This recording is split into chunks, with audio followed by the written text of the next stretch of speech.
My old plane is an air ambulance now. Emergency air ambulance. Nice for every Ghanaian. Okay. Not for me alone, for every Ghanaian. Thank you. I remember when I started saying the dollar management was artificial, they all came after me. But the truth is the truth. Let me give you this message. I want you to read it. Read it. You see, I don't know the person. And you realize I haven't even saved his number. Yes. Read his first message from December 2012. December 12.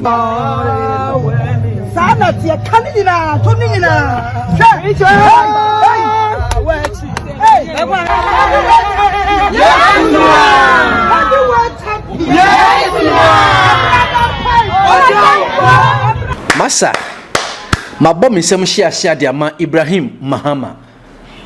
Mabɔ misɛm de ama Ibrahim Mahama. Ɛwa na mo a watuo wakyɛ Ghana edupre free. Menkasa wo de akyɛ o man na mmom wo de asi hɔ sɛ anytime bi ɛbɛbɛ hia sɛ ye hia ewiamuhyɛn bi ɛde aye ambulance no. Sɛ ewiamuhyɛn no wɔ hɔ a wa dedicate de ama o man na opɛ sɛ wo de boa free.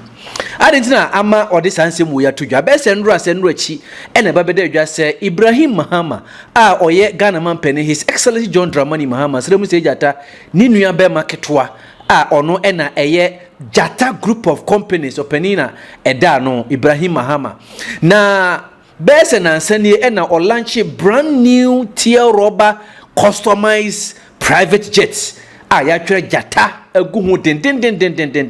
Remember say papa oye contractor kese pa ewa bibimem ukọ aburuchire ba bi bebre nkuro bebre no ano ne construction firms wo hono a obo adwuma gidigidi a wa fa borofo adwuma ya otua wonom ka na openi wasi 2024 ede gbekwa wie ni mu a ene oto sa edupre mu no ene Ghana web ede ho senkan nyina ba efise beto dwai na nipa bebre no a kire mi se unua bedi mampani nko ade wonya sika koto private jet na ebra na NPP ho da ne wanga koto ne ade bi record so ababeda ho no mo kire se nye ne ene oto sa edupre no oto no 2024 ede ba wie no ne mom ho dwuma ya ne wono mo nya wie no customization ene ne marketing tibia no mo ye wo ho no nti ene ma no che ya 2026 afi ene ababeduwa register ne monokra ya wo launch ye no mutwa homemu a na akono se wa ma me kon ado adupre wa ma me kon ado se me so meto private jet ni bi na madamu ne so eye odaye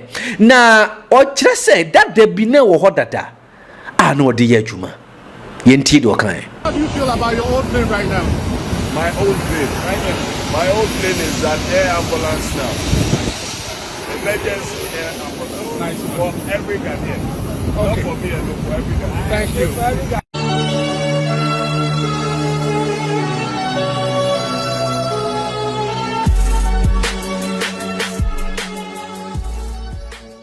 Uti niye pa Ibrahim Mahama se me private jet dada no sisia no enye se wo koton enye se wo de kwacho bi enye se wo de wane bra UC na mum sisia no abeye air ambulance and enye air ambulance for escafo nko na mum Ghana fo nyina na opani Ibrahim Mahama engineers and planners wono ena ene dia wono anso ena eye Ghana mampani Excellency John Dramani Mahama nua na wopani wakoto Bombardier Global 6500 private jet for kura en kansu da wono ne first best ya jawo tena mu dia bo my Ghana mu na enura wo betache down e wo my Ghana mu ena nsentwofo bo piano bra manfo atu champagne ni ade e de amana kwaba owie ne ebisa ne se entisesi a no wo private jet dada no wodi bebie eye private jet lounge bi a wodi be ye adwuma agiska sha wo ho anase sisi a no wodi be de no akirim se hwe sa private jet dada no men koton men fa nkoche obi a na emum me di si ho ama se ye mfanye air ambulance me ka air ambulance a se obi hu dodo no na hu behia se o se ye di ni tukwan efi akirichiri bo akra be pe ayarhwe ema no anase o se ye di ni kwa buruchiri a eno ena busua wo kire se yemfa eni sa adwuma no me hu nipa sin da yankopon hira Ibrahim Mahama eni ni Jata Cement eni ni engineers and planners eni ni bibia na nkoso no nkoso wa ntimi emwa o my Ghana And see where the autophone was a dancing no abrochimum. John Dramani Mahama, Ninuya Bema, and I Kokuti, Ibrahim Mahama, and Nene, oh, did Ankasa. Now, there also be also, yen him say, now ye and about to because so I was to East, about to Empesua Swama, MPP, NDC, Amonio, Omnico face, Baba Jama, and Baba Ali, Omnico face, no, you na Baba Jama. Watimi ehwere edikan na no na MPP amonyo ko no bebre no a kire se campaign no a MPP for year no wa ya waso ho no mo in fact anso wo no mani kura o ma hu se MPP e de o ho che campaign nim titiri ene his excellency Dr. Alhaji Mahmoud Bawumia ya kane ono ena na ye franka tuni e nei nsuso MPP asa to about ade ama no se o metu franka amfa mamanyo ko no mo kire se aya waso east wo no Bawumia wan shut down for na isi ho kura enu ti na wonu madwalai na eno na miracle aboaje wonu waba bekiri wo special aid the Dr. Alhaji Mahmoud Bawumia wonu koya na no wo MPP director of communications de ma amonyokuo no enne ebre ya wone GH1 for tena se twetwe nkomo in fact wo de nkiremu fiko ne niam ahodo bebre no ana Dr. Alhaji Mahmoud Bawumia wakeka de afa de course wa ya waso ena fe hihye yahodo a wode egu akwan mu a wo mu ede ba be wura afie mu ene ekwan a omo ne NDC amonyokuo no be mache boot for boot pa ewo oman Ghana mu ero dan chi ya miracle aboaje enya daje akirechire mu niam ahodo bi ene ekoso wo oman Ghana mu a se amanyofo both NDC ni NPP so man gina oman no so man hwe ni ya oman Ghana eko akoto amana donkodo ede enti ene ma miracle ede sa ensem no tudwa yebenya daje na yeti miracle aboaje na numu sem kakra wono so ode atudwa na otwe wie ya na yebeti se mama pat ya wono ena oye kofare by edema Heaven's Way Miracle Church International bebisa ya wono ye kire se ye beyi no amana ba fiampa wo ba fi ni sensema hodo obai ne no so aba beda dwa ya sese de amanfo do ma no atomu a wonom eka bi Agradaa ba sebi sika gare na no ye ne titititi no ele de yenim se atwam wo ba beti asore ndi kwa hodo obai na sese na asore ma ne mi so ka ene ensem bia na wonom tusu se e wo hodada ebra na ye de kokoto ni amfa emra mo no obi betimi asa be rezi bibibio anase efe wo hoi ekire eni abofo no eno so yebetietie mu nsem kakra na yedi kan ahwe Ibrahim Mahama na dupre ene hu nsensem a ode etudwa yenko tie miracle aboaje emra yetie miracle wi a afi senkan kakra bi ye ho no no yatumi ede atoa so emayura mfi se obe like video no share ne ma foforo so ensan entumi nkabe. Don't doubt it that Dr. Mahmoud Bawumia is a unique breed of politician. I always say that he's a fine line between the technical guy and the politician. He is the guy that is able to understand the issues and decipher them and filter, the child from the reality and get things done. He's asking to be made president. Yes. Something he hasn't been before. He's asking to be given the opportunity to become president so he can implement the ideas that he has for this nation. And so when he comes to you, it's not about what somebody else did. That person is not on the ballot paper. It's about what he is presenting to the Ghanaian voter. And that's what I believe the Ghanaian voter will be looking at. And I'm asking that question on the back of, like what you mentioned, the recent drive to get people registered to the NPP. I've seen quite some reactions on social media. And I'm sure you've also seen some of those reactions with some persons saying, well, they used to be part of the party, but they feel it's not something that they want to be a part of again, and all of those things. You would say, yes, it happens with political parties, but does that worry the campaign team? Pentecost Church, Presby Church, Catholic Assemblies Church, of God. Assemblies of God, the Mamobi Youth Association, the New Patriotic Party, the National Democratic Congress is an organization of membership. I have a Facebook post here where, in fact, there was a post that the National Youth Authority CEO, Usman Ayeka, made on his Twitters, I think last week. And you could see the NDC people. They say, you've used us and dumped us, and you're coming to call us again. We are not coming. Find us jobs. That is what is important. I regret being part of the NDC. This is not what I voted for. You understand? At every point in time, you would have members joining and members leaving. That is what democracy is all about. Because human beings as we are, our needs are insatiable, and they are not static. Somebody voted for free ASHAs. in 2016. But by 2024, his child that he voted for is already done with free SHS. He wanted something else. So you gave him free SHS. He's very grateful. But as at 2024, John Mahama was promising him stress-free level 100 fees. What do you expect from him? He would vote for John Mahama so he can get stress-free level 100 fees. In the next elections, maybe he's done with the university. He wants job. John Mahama couldn't give him 25 economy. What would he do? He will switch to the next candidate that is promising him jobs. And so those are not determining factors of the state of a political party. The most important thing is, as we speak, as at close of day yesterday, as we checked, over 450,000 people have already gone to the polling stations to register. And that is what is crucial. Remember, the New Patriotic Party in the 2024 elections garnered close to about 48%, 42% of the votes. It tells you that 42% of the Ghanaian voting population, 42% of the Ghanaian voting population support the New Patriotic Party. You get what I'm saying? Right. And so at any point in time, it's important that you pay attention to the details of the numbers and not just somebody saying that, oh, I will leave NPP. People are leaving NDC. People are leaving NPP. People are moving from NDC to NPP. People are moving from NPP to NDC. That is human.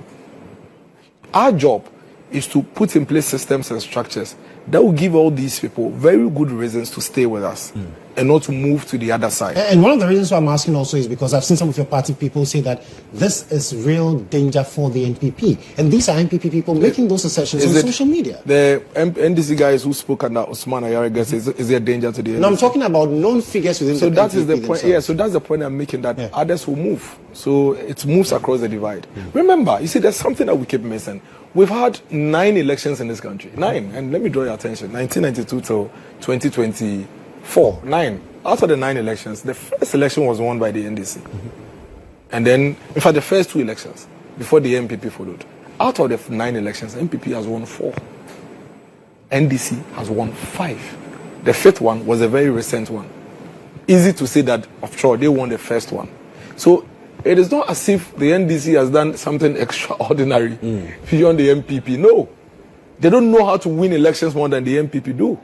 They don't? We've won 4. They've won 5. The last one is when they won, and they won the first one. Is there a difference? There isn't. Listen, before the 1.7 million voting gap between the NDC and the NPP, there was a 1 million unprecedented vote. In 2016. The time the 1 million unprecedented votes came, do you know what people said? They said NDC is collapsed. NDC egu.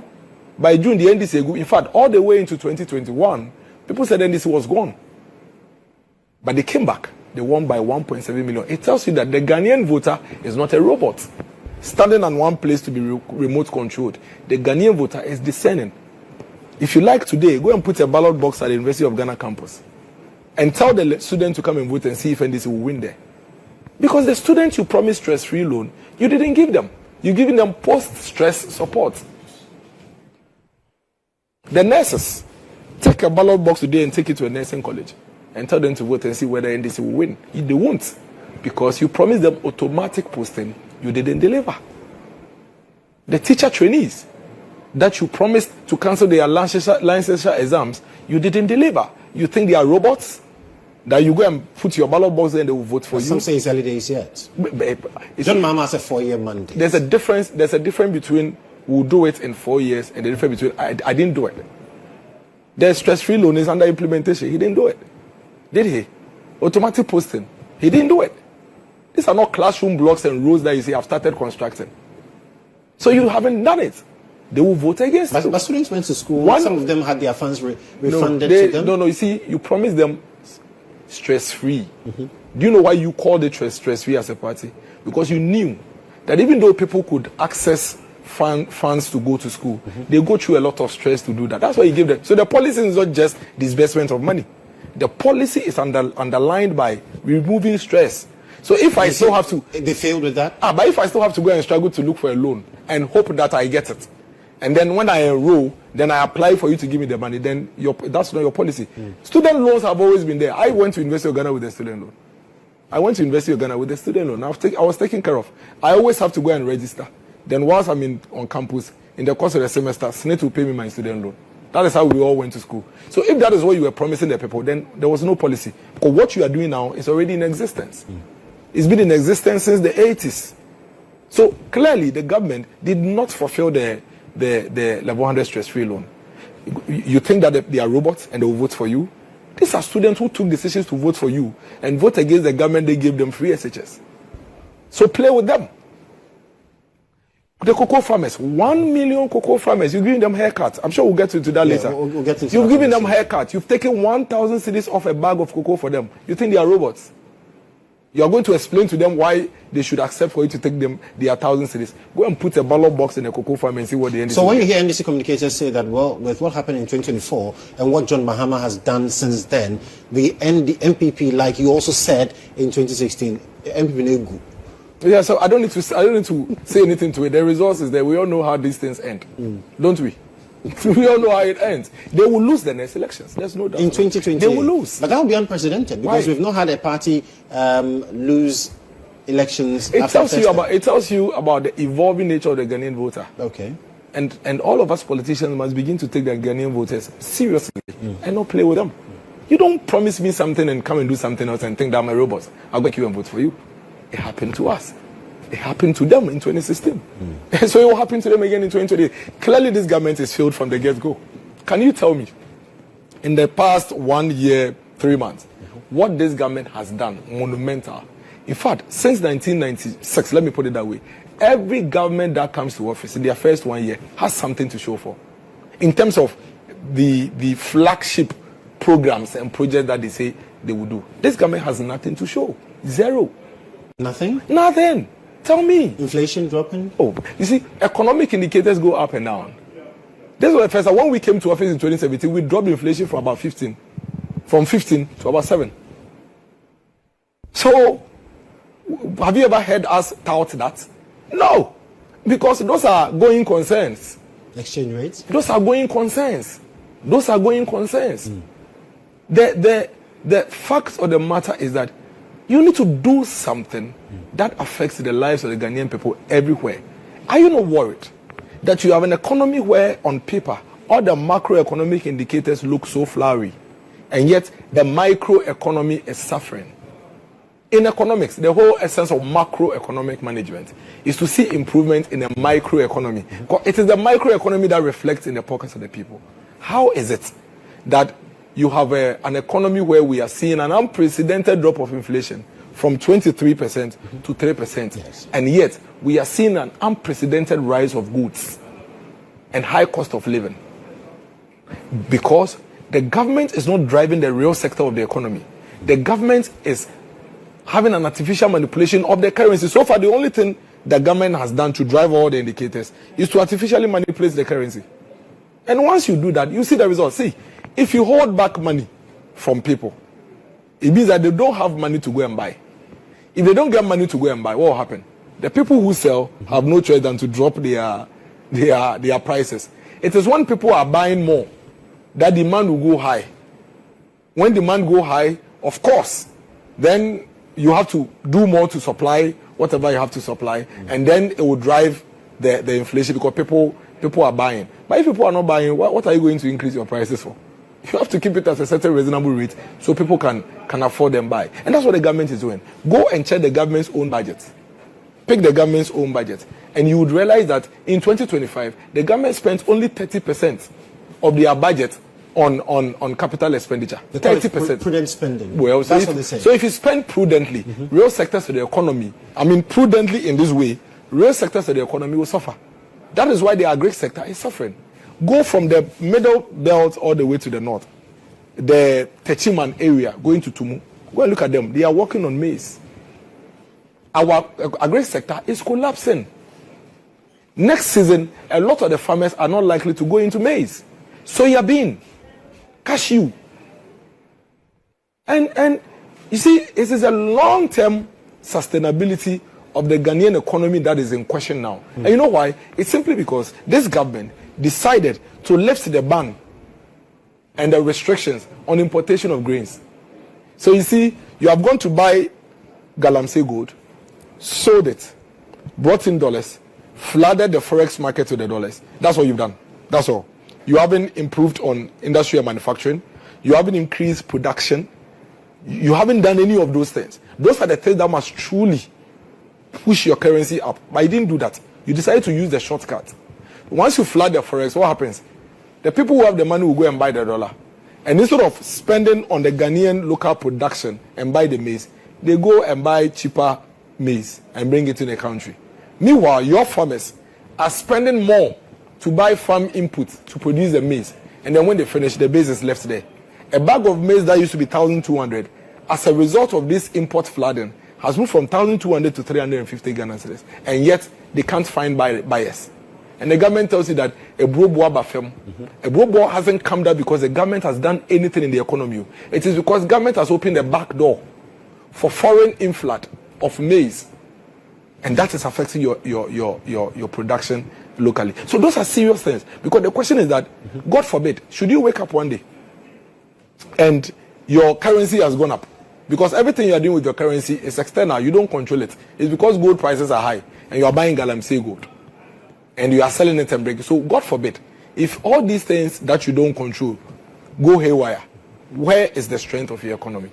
And by that time, you would have collapsed your agri sector. So there will be nobody there producing even the maize. So it will no longer be 350. It will even go above the 1,200 or 1,300 that you moved it from. These are serious conversations that we must all agree and engage the government on. And the government must give us answers.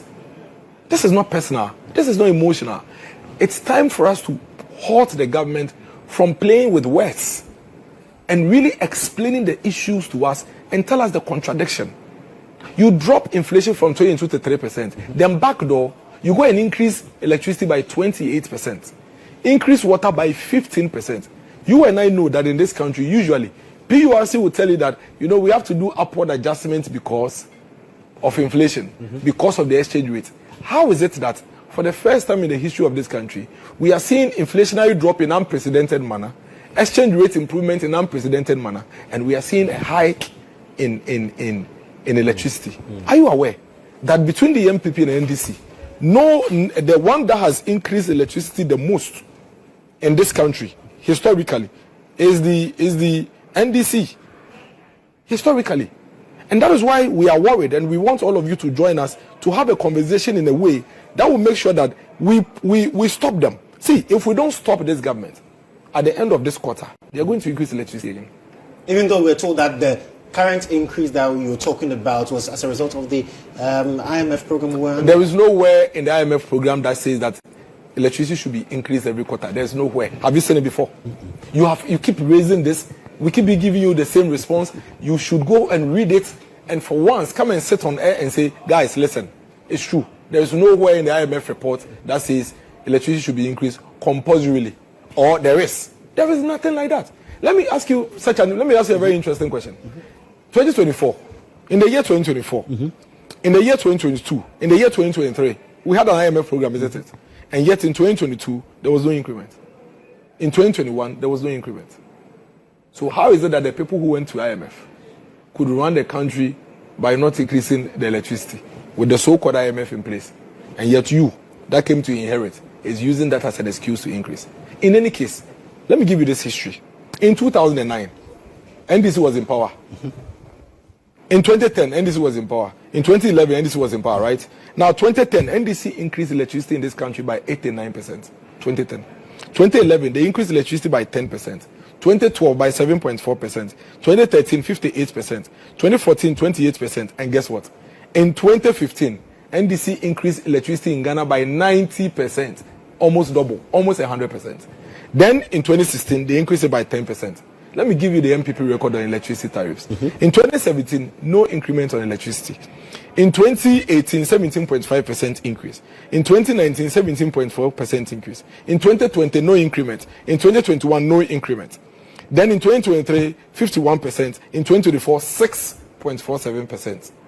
In the year where IMF was at its highest, 6.4%. In the history of this country, in the last 16 years, between the NPP and NDC, every year NDC increases in electricity.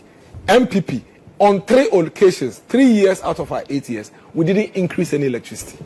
So let nobody lie to you that IMF is the reason why they are increasing electricity. It is nowhere in the IMF agreement. If you have it, show it. Prove me wrong. Let them read that line to you. Nowhere in the IMF report, conditionality, that says that every quarter, by force, go and increase electricity. And then you increase it by an unprecedented 28%. This is the same government. The current energy minister and the current president said that when they come, they are going to reduce electricity tariffs. And that the NPP government was wicked with the kind of electricity tariffs they are given. And bro, guess what? This is at a time when 2020, no increase. 2021, no increase. 2023, 51. 2024, 6.4%.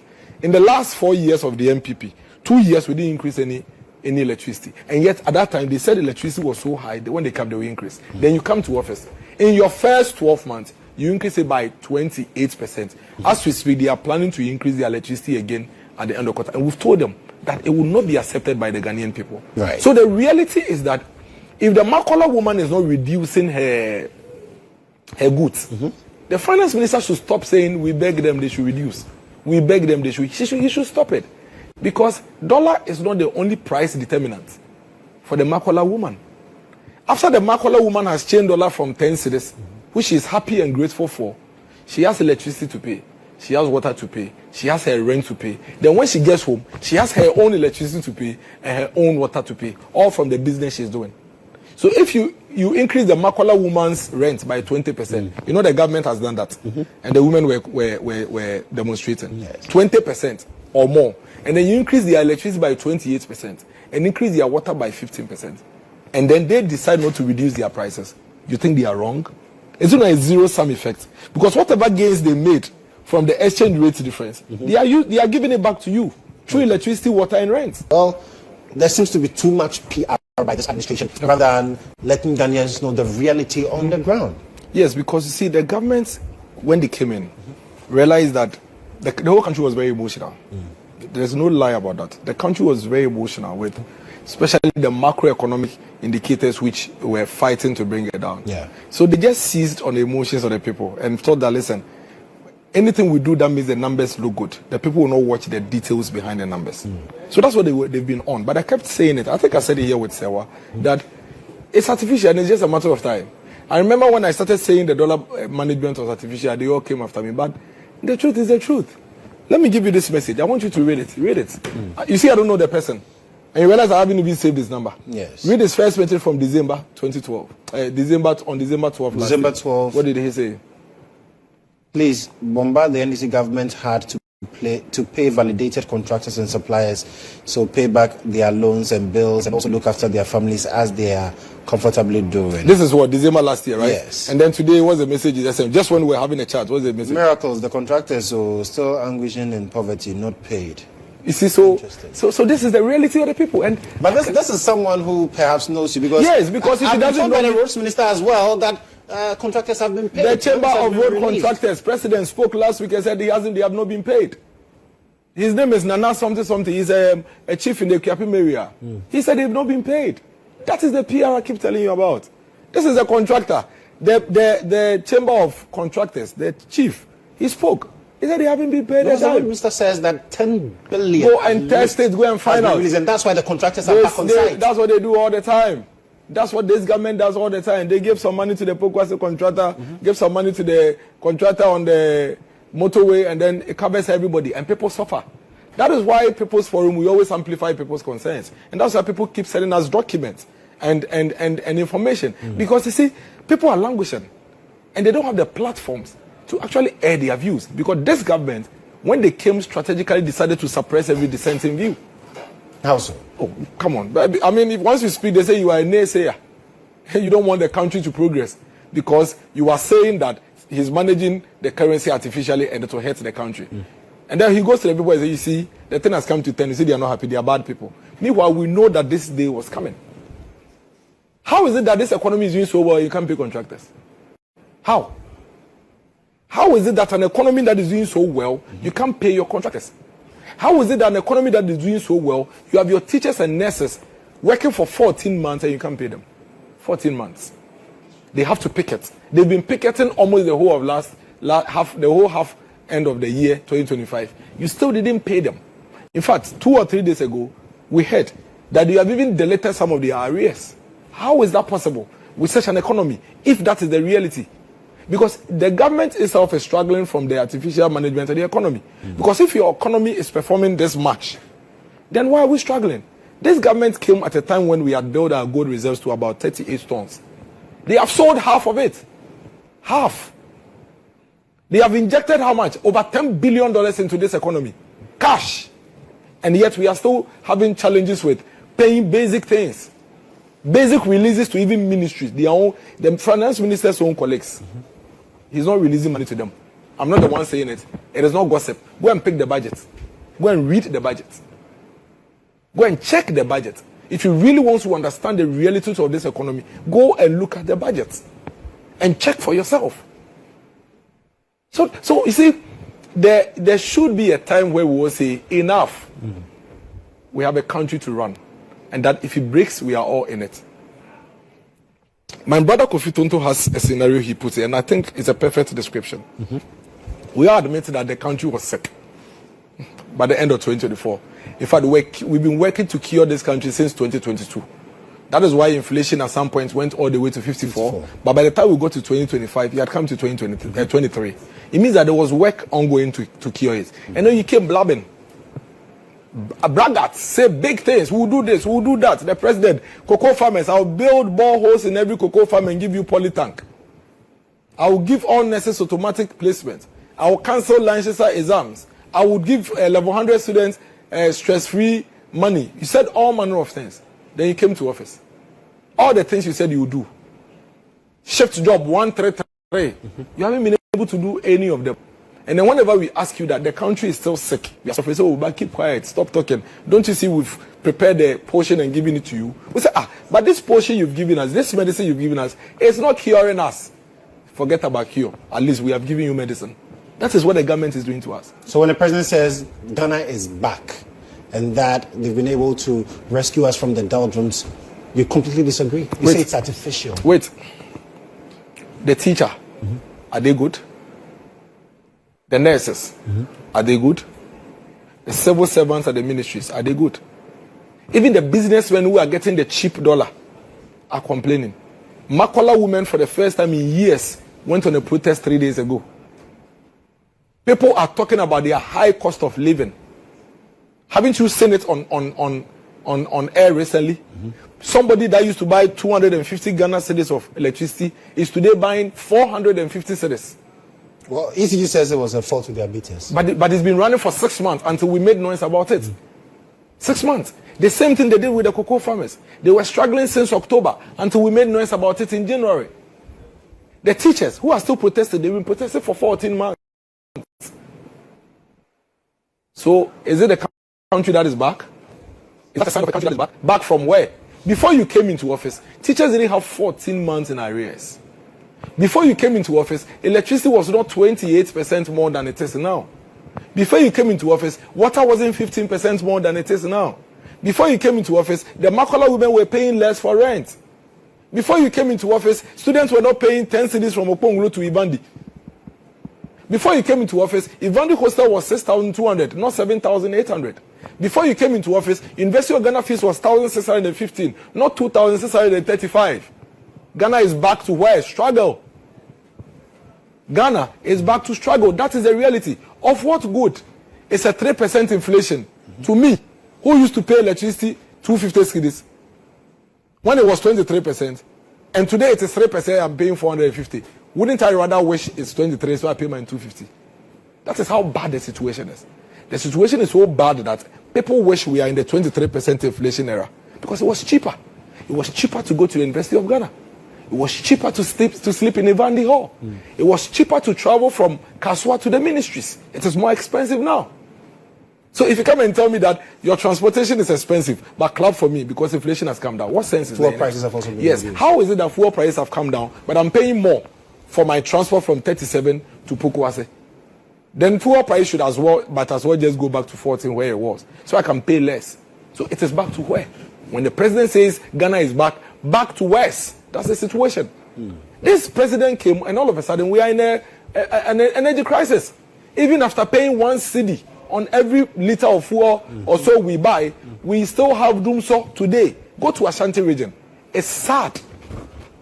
Go to Ashanti region. It is sad. So Ghana is back to where? The cocoa farmer who used to receive 3,100 Ghana cedis before you came. Today you are giving him 2,587. And you're telling him that Ghana is back. How is that cocoa farmer supposed to, 1 million of them, how are they supposed to join you when the Ghana is back? When they are getting less than they used to get when Ghana was forward. Bro. You understand what I'm saying? Right. And everything I'm telling you are numbers.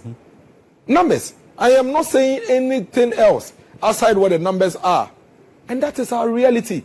Behind the PR, what is there? Behind the veil, what is there? Ghanaians are suffering. That is the reality. That is the truth. There is one truth about this government. Inflation has come down.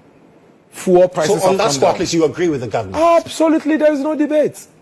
In fact, I don't even think first world countries can even achieve that 23 to 3%. But the question is, how is it that you have a country whose inflation in 12 months moved from 23% to 3%, and yet all these challenges I've mentioned to you are prevailing? Those are the hard questions we must ask the government. And if we don't, and we allow this government to continue the way they are doing, it will crash on all of us. We woke up today, out of nowhere, and America and Iran are bombing themselves. To the extent that the country that we all know we could always run to for peace, Dubai, has been hit. God forbid, if the crude oil, as we are seeing it today, doubles than it did in 2022, would this government come and give us an excuse? Because we know that the only reason why the fuel prices came to where it came to is not just because of the dollar. It is also because of the crude price. Because at the time when the fuel prices were high, as you are referring to it, crude prices were around $120, $150 per barrel. When you came, and at the time where you are saying we should tout your fuel price management, crude prices are almost half, $60, $58 per barrel. You pretend that doesn't exist. You understand? So you are saying everything is you. So we shouldn't expect anything to change. Fiscal discipline, he puts it. Very well. As opposed to what he called wastage in Very your well. administration. Very well. So if you go and buy the crude for $120 next week, we buy the fuel for 10 cedis. Shouldn't we? Or you come and tell us about crude prices going up. See, that is what happens to you when you are a government of propaganda. A government that talks so much and does little. The realities will hit you. Sometimes if you don't take care and you take on this government, you may even be seen to be unpatriotic. Because you may say things that may look like you want the country not to progress. But no, that's not what the conversation is. The conversation is rather protecting the long-term sustainability of this country. That we don't allow one government to come and wishy-washy do things and throw all of us under the bus. Eventually we'll all be under it. And that's what we are advocating for. Well, talking about cocoa, the president mentioned that, well, it was a tough decision to make, but then it was fundamentally a very important one that had to be made to be able to prevent us from going back to what he calls the mess that he inherited. And so that decision had to be made. That for the first time, even though prices were announced at the beginning of the season, we had to pay farmers about 1,000 cedis less of the amount. It's needless. The government's application of the haircut on the cocoa farmers is one of the saddest things this country has seen in our history. Because it's never happened. In the 136 years of Ghana trading cocoa, farmers have never seen a drop in their price. At worst, it's maintained. And for it to come from this government, especially this government that bragged so much when they were in opposition, that's where it even hurts the most. I have been with the farmers. I have been to the cocoa farms. And I can tell you, in the cocoa farms right now, there's a feeling of betrayal, emotional trauma. People who feel they've been used. Because most of these cocoa farmers went to queue to vote for this government simply because on that promise. Who wouldn't? Even if I'm a police station chairman and I'm a cocoa farmer, I'm being paid 3,100 by Akufo-Addo, and Mahama promises me to pay me 6,500. Why would I vote for Akufo-Addo's government? Everybody is self-preservatory, isn't it? So they all went to queue and voted for this government simply because you promised them a higher price. Lord, you come to office, you fail to give them the higher price. On top of it, you reduce what you came to meet drastically. How are these people supposed to survive? Especially at a time when the cost of managing the cocoa has increased. As of 2024, the cost of managing a 1 acre cocoa farm was about 10,000 cedis. Today, it's about 12,500 Ghana cedis. It's gone up. Indeed, labor, which is a key component of cocoa farming, they used to pay them 50 to 60 cedis. Now they have to pay them 120 to 150 cedis because the cocoa farm labor sector is competing with the Galamsey sector. And the young people prefer to go and do Galamsey and be paid 500 cedis a day than to come and do cocoa to be paid 50 Ghana cedis. So all of these things have gone up. Then on top of it, you can come and give them a haircut. A haircut that you have given them not through any fault of theirs, but simply because you failed to do your job as a government. That's all. The only reason why we are... Yes. Because they accuse you of being behind what we are currently facing, that you locked us in a forward sales contract and we couldn't even meet the supply. And so all of that contributed to why we are here, plus the fact that prices have dropped drastically on the world market. The most nonsensical excuse with the cocoa crisis, and I find it very disrespectful to even the cocoa farmers. You know, the cocoa farmers, they understand the cocoa economy than the government. So when you tell them these things, they laugh. Let me give you a very quick background and a very quick logic for you to understand why the government should trash that reason and get serious. Listen, when this government came to office in 2025, they inherited the cocoa board that had debt. 32 billion, isn't it? Yes. And then they said it has rollover cocoa beans to supply, isn't it? Yes. And yet, by April that year, they were announcing an increase of cocoa price to the farmers. The same debt was there, but you went to tell the cocoa farmers, I would give you an increase. Do you know what happened? Immediately they announced around April that they will increase cocoa price that year because they don't understand the cocoa industry. The cocoa farmers stopped selling their cocoa. Why would I sell it? If the government has told me they are likely to increase, and the increase comes in October, so they all started hoarding. So by August, the government realized that they were not getting the cocoa beans. Because you see, if you're not getting the cocoa, you are in trouble. So instead of announcing the new cocoa price, which is 2025, which is supposed to be in October, the government ran to come and announce it in August so that they can get cocoa to buy. I'm giving you what happened. So that's why for the first time in a very long time, Ato Force and Honorable announced the new cocoa price in August 2025. And guess what? Even though you had debt, even though you had rollover cocoa, you increased the cocoa from 3,100 upwards, didn't you? Then in the same year, December, there about 2025, you again increased the cocoa. So you now moved it from 3,100 to 3,600 at a time when all the excuses you are giving were still there. So why have you decided to reduce it now? When all the excuses were there at a time when you were increasing. We never asked you to increase. We never came to beg you. You knew the situation of cocoa board, and yet you came to increase it. Now, what is pushing you to now reduce the prices? And you want to run and go and use cocoa board situation. Let me explain something to you. Cocoa board situation has nothing to do with cocoa bag pricing. No? No, zero. You see, cocoa board is like a commission agent. I have my cocoa as a farmer. I can go and sell it in Switzerland or to anybody in Ghana. But the law says that you can't sell it to anybody, sell it to cocoa board. So when I have my cocoa, I bring it to cocoa board. Cocoa board takes my cocoa, goes to sell it. Whatever price he gets, typically, cocoa board will keep 30%. See that as his commission and give me 70%. I go away with it. I go and use it to manage my farm till the next season. Cocoa board 30% is supposed to use to run his cocoa board and run his operations for government. Now, cocoa board decides that our 30%, we are going to overpay our staff. We are going to buy too much cars. We are going to spend money on renovating our CEO's residence. All manner of things. Okay, so cocoa board overspends. Now, they are even using the money. They say we'll use the money to construct roads. So cocoa board now has overspent. But cocoa board's debt so it's supposed to come from their commission.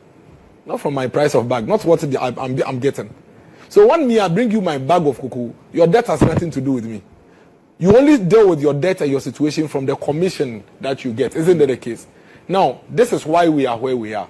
When cocoa board got the cocoa in 2025, in Ghana, we do what we call forward sales.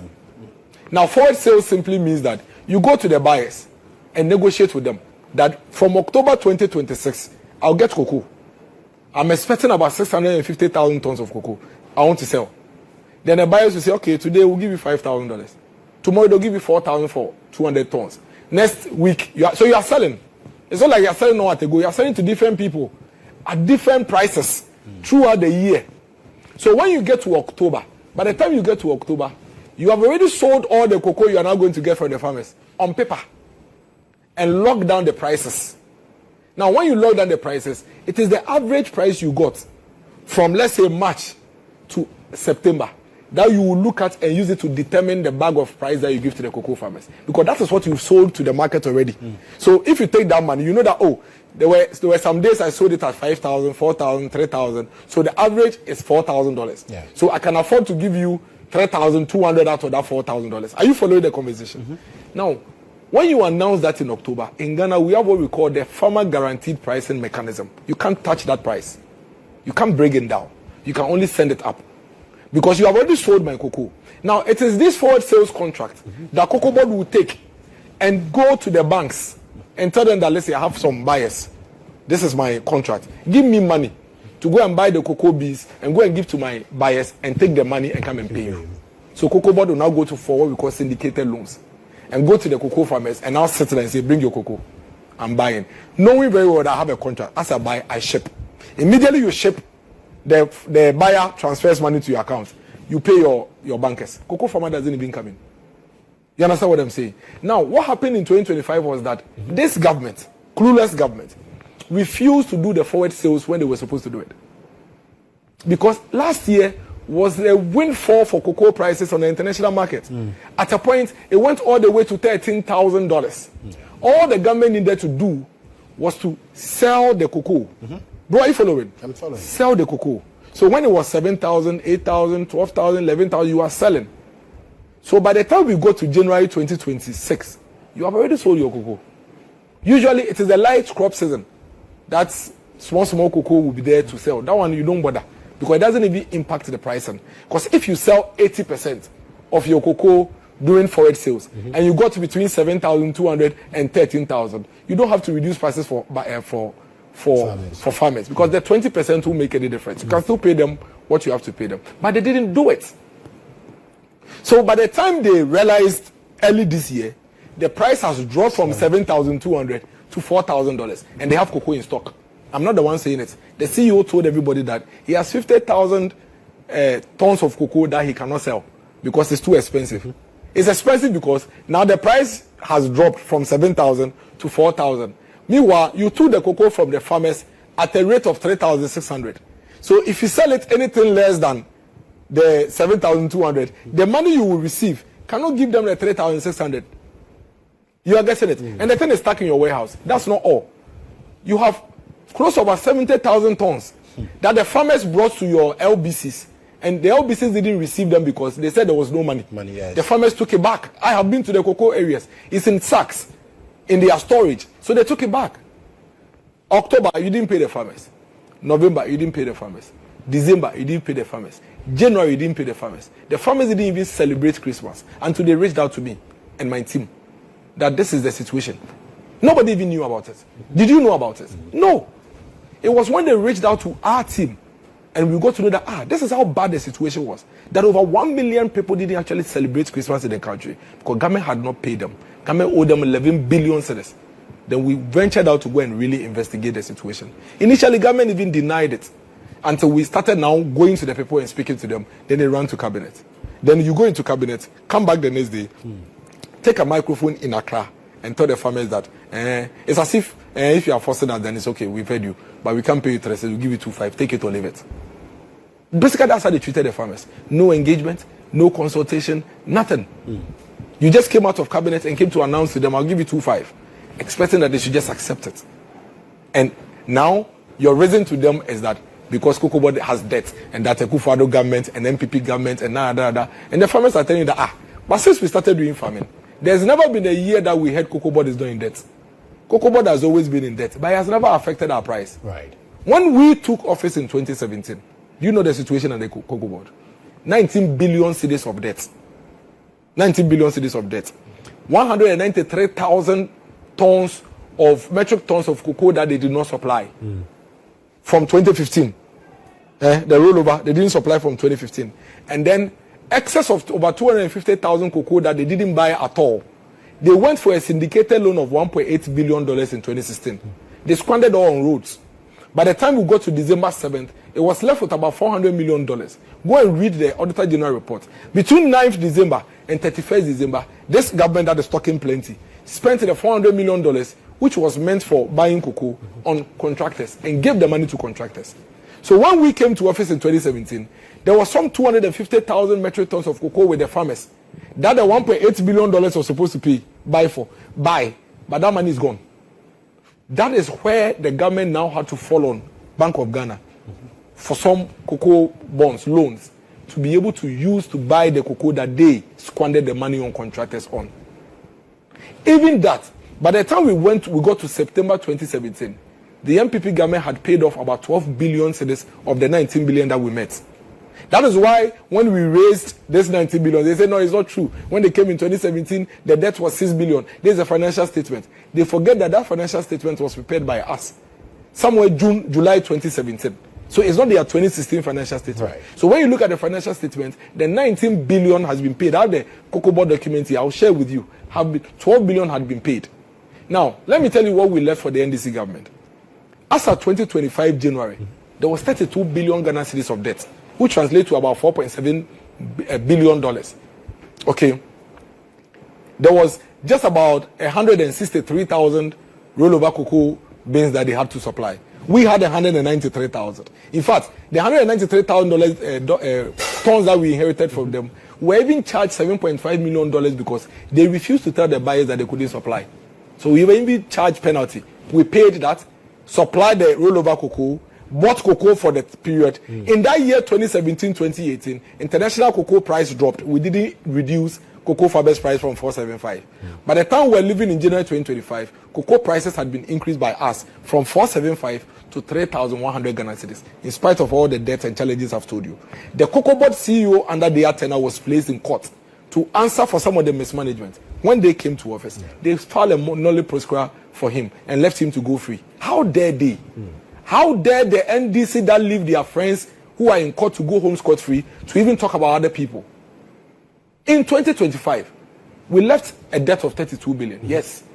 A rollover cocoa of 163 metric tons. But guess what? In the first 4 months of 2025, January to April, Cocoa Board received $1.8 billion in revenue. First 4 months. Where did that first 4 months revenue come from? Isn't it come from the NPP's work that they had done? In fact, the cash amount that the NPP government left in the Cocoa Board account was $500 million cash.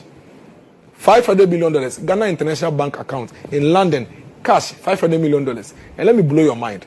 In the year 2025, between January and December 2025, do you know how much Cocoa Board received in total revenue? 39 billion cedis. Remember, I told you that by September, we had paid 12 billion of their 19 billion. And it was left with 6 billion. They had a debt of 32 billion. The year 2025, they received 39 billion cedis in revenue, and they still paid zero, and they are still telling you they owe 32 billion. So they don't have any justification whatsoever for slashing the price. I've given you the two scenarios. If the Akufo-Addo government you claim was wicked, didn't slash farmers' prices, even though the international market price dropped, even though you left a debt of 19 billion, even though you left a rollover cocoa beans of 193 metric tons, then what business do you have to reduce it? Only if you did not take that poor trading decision. If the MDC government had sold the cocoa at a time when it was 11,000, 12,000, 13,000, even if there was debt, they would not reduce the cocoa farmer prices. So it was that single decision, that single poor trading decision is the reason why the pricing is like the decision not to sell when they had to. That is all. And that is all we needed them to at least admit. When you acknowledge that and you are even appealing to the farmers, then if you come and tell them that the reason why I'm reducing your price is because the previous government that has left like a year and a half ago left debt. When that same debt was there when I was increasing your bin, and then the institution that had debt and so cannot pay cocoa farmers, that institution is buying 110 pickup trucks. That institution is buying 10 brand new Land Cruisers, and that institution is spending money to renovate the CEO's house, which at the time they came was one of the best houses you can find in cantonment. Is that a sign of an institution that is in debt and is in crisis. They should. Then it's Miracles Abuaje. We are talking national issues. And before we went on that break, we're talking about the cocoa board brouhaha. President Mahama says he himself is a cocoa farmer. And so, you know, it's not as though he wants to be wicked to cocoa farmers, but it was a tough decision that needed to be taken. Then he says, no, Mr. President, you cannot make that assertion. It's a failure, a management failure on when to sell cocoa beans, and that is what has landed us where we are. Now, like I said earlier, before we went on that break, there are accusations that you actually had to bus cocoa farmers to come and demonstrate at Cocoa Board, and that what we saw at Cocoa Board is not a true reflection of what is on the grounds. Because then again, Musa Dankwa conducted some polls and said about 56% of cocoa farmers he interacted with do not have a problem with the slash in price because they understand that is as a result of the slump on the global market. I've stopped commenting on Musa Dankwa a very long time ago because I've made my point. I mean, in this country, if there's anybody that has been consistent on the hatchet job that he does for the NDC, is me. And I don't have to belabor the point. So I've for a very long time I haven't commented. Now he's even serializing commentary for the NDC. I see some of the people even calling him NDC communicator and all. It's okay. He has chosen that. You know, people have different ways of doing things. I don't want to bother myself with him. But we work with logic and sense. There is no human being in this world, even His Excellency John Mahama's father, if he was alive, who would have a cocoa farm and his money would be slashed. He would tell the poster that I am happy that my money is slashed. There's no human being on earth that would do that. No human being. In fact, the government itself that started going around, Dr. Otukono, when they started moving around the cocoa farms, I've not seen a single farmer say, I am happy. Thank you for reducing my cocoa prices. Nobody sensibly will say that. Let me also be fair to Musa. Musa has never said it anywhere in his poll. Because when I heard it, I went to check. He didn't say anywhere in his poll that they are happy. He never said that. He never said also that cocoa farmers say they accept it. He never said that. He said that they said it's fair. He said 51% thinks it's fair. Why not? There's a big difference between it is fair and I accept. And there's a big difference between it is fair and I'm happy. They're not the same. It is fair means that you are telling me it's because of the world market price. Fairly. If the world market price goes down, but you can't get the money to give me. So if you ask me that question, I will agree with you that it is fair. But am I happy? Am I accepting it? Every farmer is asking for a bailout. That is the farmer's demand. The farmers are not even debating the government as to why we got where we are. They are not even talking about that. They're only saying, give us a bailout. If you're able to buy pickup trucks, if you're able to renovate your already plush house, then give us a bailout. So let me be very fair to Musa. I have always had my own issues with him. We disagree all the time. But I've heard people saying the farmers, Musa never said anywhere in his poll that the farmers said they were happy. He said they were fair.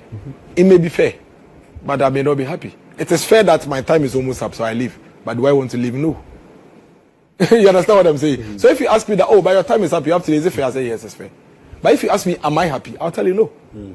Because I want to continue the engagement. So let's put that aside. Now, farmers, before the team set out on this whole cocoa farmer thing, it came from the farmers. It came from the farmers. They started and then we went to hear them out. Our job is to amplify the voices of the farmers. And we have been proven constantly to be right. Because you see, if we don't amplify the voices, nobody hears them. These guys have been suppressed and oppressed since October 2025. You never heard it. You never heard it in November. You didn't hear about it when they didn't celebrate Christmas in December. January, it was late when we came in before you heard.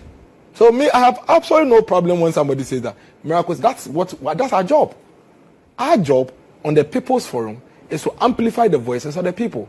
The question is, what they are saying, is it a fabrication or it's facts? That is what you should pay attention to. If what they are saying is a fabrication, put me in handcuffs and throw me in jail. So did you pass them? No, I didn't even know that. In fact, I wish I did. Because if I have the means, I will bring 1 million cocoa farmers to Accra. I did not. I wish I did. Why not? Because I still believe that these cocoa farmers deserve a bailout. And if protest will give them the bailout, I wish I have the means. I wish I have the means to bus every cocoa farmer to Accra to come and protest against the government and get the government to hear them out. But I don't have the means. So if some cocoa farmers manage to come all the way from the western north region, and you tell them that they are bust, fair enough. They are not fighting you. But have you paid them their money? Have you given them their money? I have an 80-acre cocoa farm at Infrano. You are here at Enuma Pepem. I am an NPP guy. You have taken 1,000 cities of mine. If I come and protest at the finance ministry, you say because I'm NPP, I can't protest. When you give me my money, let me go. You can keep the NDC people their money. If that is your argument. Slash every NDC cocoa farmer. There are 1,030 Ghana cedis. And give me my money. If that is what you are saying. But it makes no sense. It makes absolutely no sense. For somebody to be wailing and crying. These old women came to 60 hours at 1 a.m., 2 a.m., they are here. And all you could tell them is that they are MPP, they've been bust. Give them their MPP. You give all the MPP cocoa farmers their money. The NDC cocoa farmers who are happy, you claim they are happy. Keep their money. But otherwise, keep quiet. Take the plastic chair, go and sit at the back. And allow people to vent and rant and get the government to hear them out. This is a very serious matter. Have you gone to the cocoa area to see the local economy now? It's collapsed. It's collapsed. You know, most of these cocoa farmers, they live on credit. It's seasonal. Yeah. They will buy soap. They will buy, in fact, when you go to the cocoa areas, the provision shops and everything, they all run a credit system. You come, you take, they write your name, you can, the whole season. So when you start receiving money from October, you take your money, you go and pay. It's collapsed. Go and check. It's I have been there. It has collapsed. Because people have lived with 3,600. They've borrowed against 3,600. Now you are giving them 2,500. How are they supposed to pay the difference? In the interim, go and look at the cocoa farms. They are dying. The leaves have turned yellow because you didn't pay them on time. So they are not getting the money to do the pollination and then the spraying of the cocoa. The laborers, they owe them. So they are not even showing up. So they give them money to pay, to work. These are serious issues. Whether it is CPP, PNC, NDP, DPP, come on, you are being incompetent. Focus and fix that. Yours is to ensure. Do you get that? Do you get that impression that there's a way out? Because as it stands now, it looks like, well, there's nothing we can do. No, there's something you can do about it. There's something you can do about it. Which is? Gold price of over $5,000. You're already buying Galamsey gold. You keep saying Galamsey gold. Do you have evidence to yes. substantiate that claim? Yes, I'm not the one that's saying it. The president said it. The president said yes, the president said that he's buying about 60 to 70% or so of the gold we are exporting is from small-scale miners. Small-scale miners. But Minerals Commission says that small-scale miners is made up of 80% illegal miners. That's what Minerals Commission said. And then the gold board says that they cannot trace where the gold is coming from. And we see our water bodies being destroyed. And we see our forest areas being destroyed. We see NDC executives, NDC party people, NDC government functionaries mining. For the first time in the history of this country, there is a Galamsey going on in the middle of our schools. Kwabin Secondary School, Akokari College in the middle of the school. So, what are you talking about? We'll come to the Galamsey conversation, but you're saying that there is a way out. Yes, bail them out. Give them top up. But the president has said that they cannot absorb this. Ivory Coast has done it. Ivory Coast. I heard them 3 days ago saying Ivory Coast has reduced their prices. Also reduced prices it's false. as well. It's false. Let me tell you. Do you know what Ivory Coast has done? Ivory Coast has told their people that we are going to bail you out all the way till the crop season is over. And that every cocoa you have now that we are harvesting within this crop season, we'll make sure that we'll buy it at the equivalent of 3,600. That's what Ivory Coast is doing.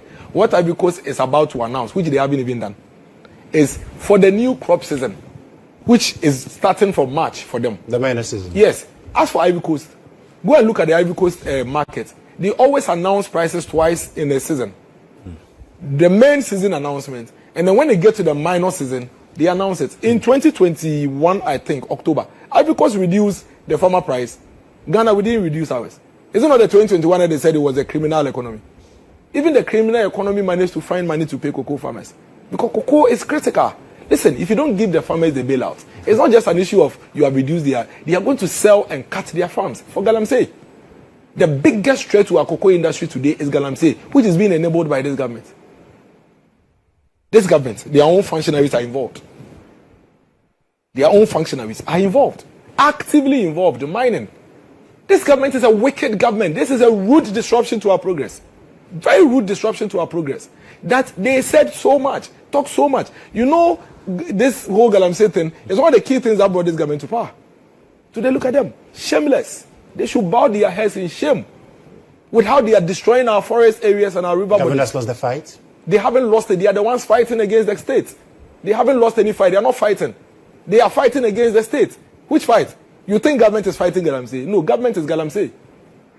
The people are losing the fight against the government. That is the truth. Are you aware that the People's Forum waged the same war last year against Galamsey? You remember? You heard it. Until we went out there to expose the Galamsey situation. What did they say? They said, oh, it hasn't escalated. If you have evidence, bring it. Until we went out there and brought evidence and showed them the reality on the ground. The government is Galamsey. The government is the one doing Galamsey. Those who are losing the fight is the people. We are losing the Galamsey fight against the government. But you can't fault us. You can't fault the people.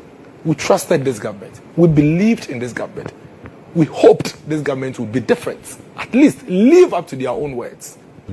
And look at them, shamelessly destroying our forest for money. For money. It's not even money that they are investing in us. Money that they are throwing away. Despite all the initiatives, the Blue Water Guards. Blue Water Guards is not from this government. Before this government came, there were water guards in there. The only thing the government did was change their uniform from yellow to blue. It was there. What new initiative has this government brought into the Galamsey fight since they came to power? Before they took over office in January, there were military and policemen fighting. They said it was uncoordinated, and that's why they had to put all together to form NIMAS. To get a coordinated. What is uncoordinated? Operation Vanguard had a single command unit. Operation Galamstop has a single command unit. They are thieves. They are criminals. They are buying proceeds of crime.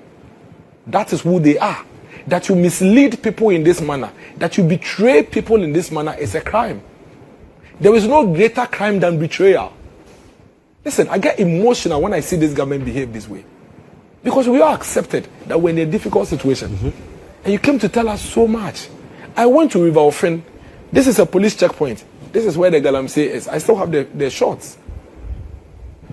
I went to River Pra, right in the center. You know the Pra River has a big bridge on it.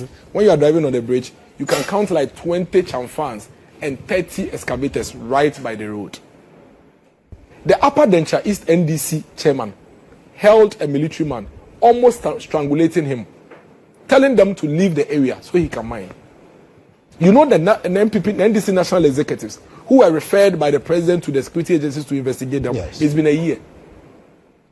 Some DC is actually taxing the Galamseyers and taking money from them. There's a DC somewhere in the Half region that is using his own pickup truck to protect the Galamseyers. What a shame. What a shame. What a pathetic situation we find ourselves as a country. Why can't people just be different just a little bit? Why? And these are the same people who introduced this kind of Galamsey into this country. Until the NDC introduced this kind of water and forest area Galamsey in 2010, we didn't have this. They brought it into this country. The same group of people. And then they said so much. 2 weeks to elections, these guys, this clueless NDC government was calling for a state of emergency. Yes. Because of Galamsey. Now here they are, shameless. Galamsey has tripled since they came to office. And they can't even speak of a state of emergency. Well, I remember when I asked the president a question, he says, well, as it stands now, there are a lot of things that are being put in place. So let's see, give it some time 1.5 years. To see how those things 1.5 years is only gotten worse. And then we can talk about declaring a state of emergency. 1.5 years is only gotten worse. Is the president not sad for the situation? Is he not sad? Is the president not worried? Does he sleep at night? Does he? Especially when he knows that this morning he has bought gold that he cannot tell where it is coming from. How does the president sleep in the middle of the night? Knowing that this afternoon he has gone somewhere in far away Takwa to buy gold that is probably coming from the rivers. How does he blink at night? How? Felix Kwachofoso is he in this country? Sam George, didn't he say that any president that is serious about Galamsey can fix it in 2 weeks? Does he sleep? Or he's just moving around in his convoy, forgetting about the people? What happened to decency and sincerity? Why? And they think that everybody will keep quiet. And then when you speak, they are threatening you, they are doing all manner of things, it won't work. Let me tell you, I always tell people, I'm not the only person that is speaking. I'm not the only person that would speak. If I'm no more tomorrow, trust me, there will be millions of other people. Before me, there were others. When those people were there, others thought when they passed, there will be no other voices. Why is this government behaving this way? Why? The betrayal, the deception, the lies. This government has lied to almost every stakeholder in this country. They haven't been able to live up to even a single promise to any of the stakeholders. They are lying to cocoa farmers. They are deceiving cocoa farmers. They've deceived nurses. They've deceived teachers. They've deceived students. Unemployed young people led your comeback to power because you promised them a shift job of 133. The 24-hour economy. You told them that even Boomerang nightclub will run a 24-hour system. You said it at your manifesto launch, bro. You told these young guys that because you'll be working at night, during the day, Boomerang nightclub will be playing. The national chairman of the NDC told the young people that the organizer on the Techima Highway will work at night. Felix Kwachofosu, I was with him at the Sempa, told the people that Watcher will sell in the middle of the night. We told them that a 24-hour economy cannot be run everywhere in the country. It's a push and pull situation. Yeah. It's a demand-driven situation. It is not a policy. It is only a set of outcomes of different policies. They said, no, we are naysayers. We don't know what we are talking about. They ran adverts on GH1, adverts on Star FM, telling everybody, go and vote for John Mahama. We'll do 133. Ministries, state agencies, they will not close. That one job, 3 persons. One job, 3 persons. One job, 3 persons. As we speak now, they have taken a very useless bill to the parliament to be passed to set up a 24-hour economy authority. Yes. That doesn't say anything about 1 person, 3 jobs. 1 job, 3 persons. Nothing about it. Very useless bill. Very, very useless bill. Meanwhile, they have barely 1,000 days to go. What a shame. Well, I'm still speaking to Dennis Miracles Obuaje. We are running up the conversation here. And so all of this gives you the confidence that indeed in 2028, the NPP has a greater chance to come to power under the leadership of Dr. Mahmoud Bawumia. But then there have been concerns as well. Is it too early for Dr. Bawumia to be considering who he goes to the polls with as running mate? Bro, forget NPP for now. Forget 2028 elections for now. At the moment, the fight is not NPP versus NDC. The fight is NDC government versus cocoa farmers. NDC versus nurses who are owed 14 months. NDC versus nursing students who are not getting their automatic placement. NDC versus the students at University of Ghana who are not getting stress-free loans. NDC versus the students at University of Ghana who are paying more than they were paying in the past. NDC versus the Makwala woman that is paying 20% more for rent. NDC versus the Swami magazine man that is paying 28% more electricity. It is the people versus NDC. But you've made that point clear. We are ending the conversation. We are not considering that. We are not there yet. Right. At the moment, we are running the state. The MPP NDC business will come later. This government will not be allowed to hide behind the MPP NDC. We are not in the fight yet. They should face the farmers, face the nurses, face the teachers, face the unemployed youth. Win that fight first. Because if they fail that fight, they can't fight us. Let me repeat it. If you fail the fight against the people, you can't fight us. It will be an automatic win for us. So win against them first. If you win against them, then you can have the credibility to come and face us. But if you lose that fight, then you are off. You are out. You are wasting our time. The NDC is a complete rude disruption of our time. A group of clueless, arrogant braggarts who lied their way into power and are now, they are stunned. They are completely stunned, overwhelmed, and have no idea how to lead this country into the prosperous future. That is the reality of this country. So nobody should even bring NDC and MPP. No. We are even busy dealing with our internal issues. For now, if the NDC think they can face the MPP and face Dr. Mahmoud Bawumia, they must win the fight against the young people first. They must win the fight against the nurses, cocoa family. Win that first. Because if you lose that fight, you can't even qualify to come and face us. You are off. But what's the future like for you in the party, personally? No, I'm serving the party. The future is to win with Dr. Mahmoud Bawumia. Right. And the future is to win. You're not contesting anything? No, at the moment, I'm serving. In mine is to serve, like we say, agenda boy. So if tomorrow If tomorrow the party people say that go and do this, I go and do it, go and do this, that's all I'm doing. That's all. It's not about. You're not eyeing any position at all, because there are a lot of people who have started putting in bids for various positions as well. But I don't think there's any vacancy open for a position yet. Oh, people are contesting. I was speaking. In fact, last week on the show, I spoke to someone who wants to be first national vice chair of the But that party. is in September. Yes, people have started. That's what I'm asking if you're listening. I don't know. Maybe on 31st August I wake up and I have ideas, or I wake up on 1st September and I have ideas. Ideas. But for now, you're not listening. No, you never say never. Okay. But I don't know yet. Okay. I mean, for now it's the NDC to make sure they do the right thing. Communications director? I don't know. I mean, you never know. National organizer? I don't know. It's so far away. September is far. It's far. It's just a few months away. I don't know, but you never know. One day in politics makes a lot of difference. But you have to be campaigning and speak to people to share your vision and all of those things. No, if you can lessen something. So if you get there and you want to do it, and you have the zeal to do it, what to do will come up. Even if it's 3 days, you put in the strategies to reach the people. But for now, as I speak, the focus is to get this government to set up. That's my advocacy. I don't want this government to fail. Because if this government fails, it will become difficult for us as we try to bring it on track. We want the government to succeed, so that when we come, Dr. Mahmoud Bamia's vision will have a very good foundation and platform. And so we would force the government to succeed. But is the vision changing anyway? Oh no, vision would always depend on the exigencies of the matter or the moment. So we keep monitoring, we keep looking at the situation, and that is what would shape the conversation. And we are hoping that at least the basic things they said they would do, they just do it. Right. So that when we come, we'll have a good foundation to build on. We're very certain about 2028. Oh, I mean, with what they are doing here. Because some say with what is happening currently, then that's it for NPP. And you say that with what the same thing they are doing. Go and tell it to the teachers and see. Now I've told you to go and go to ATTUs here. Right. Go and give the ballot box and tell them, you see what they will tell you. Listen, the people are not robots. Right. Okay, and you're not emotional about their votes. They just want results. They don't hold grudges. If they were holding grudges, Mahama, His Excellency, would not come to power. Right. You know it. As of 2016, the most unpopular, unwanted citizen in this country was your Mahama, His Excellency. But he came to power because the people don't bear grudges. They are not emotional about their votes. They are rational. They want results. Absolutely. So you are absolutely mistaken if you think that